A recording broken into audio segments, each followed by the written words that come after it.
వరంగల్ జిల్లా గీసుకొండ మండల్ మచ్చపూర్ అనే గ్రామానికి అయితే రావడం జరిగింది. సో మనతో ఈ గ్రామ ఉప సర్పంచ్ గారు మనతో ఉన్నారు. పాలేటి అనుష సమమూర్తి గారు.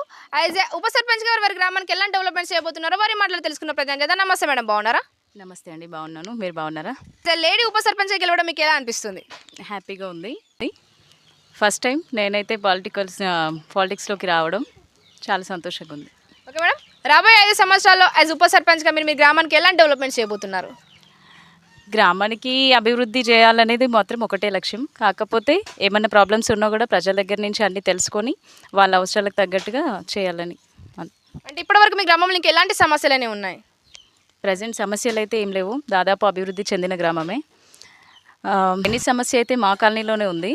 దాన్ని గ్రౌండ్ని డ్రైనేజ్గా చేయడానికి మాత్రము మేము కృషి చేస్తామని అనుకుంటున్నాం. ఓకే మేడం, మరి మీకు ఓటేసి గెలిపించిన మీ గ్రామ ప్రజలకు మీరు ఏం చెప్పాలనుకుంటున్నారు?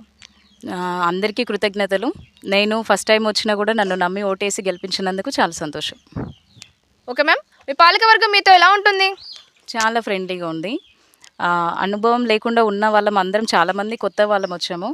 ఇంతకుముందు చేసిన వాళ్ళు కూడా మాలో ఉన్నారు. మా సర్పంచ్ గారు కూడా మాతో చాలా ఫ్రెండ్లీగా ఉన్నారు, చాలా హెల్ప్ చేస్తున్నారు. Okay madam, and the last and final question మా ఛానల్ ద్వారా ఇంకెవరికి ఏమైనా చెప్పాలనుకుంటున్నారా? ఓకే, కాంగ్రెస్ ప్రభుత్వంలో మన బీఆర్ఎస్ నుండి గెలవడం అయితే చాలా సంతోషంగా ఉంది. ఇక్కడ పాలిటిక్స్ పార్టీల కంటే ఎక్కువగా ప్రజలు మనుషులనే నమ్మి, అంటే పర్సన్స్ని నమ్మి ఓటేయడం చాలా సంతోషంగా ఉంది. మమ్మల్ని నమ్మి వాళ్ళు ఓటేసినందుకు వాళ్ళకి ఎల్లవెల్లలా సహకరిస్తూనే ఉంటాము, అభివృద్ధికి చేయడానికి ముందుకు వస్తూనే ఉంటాము.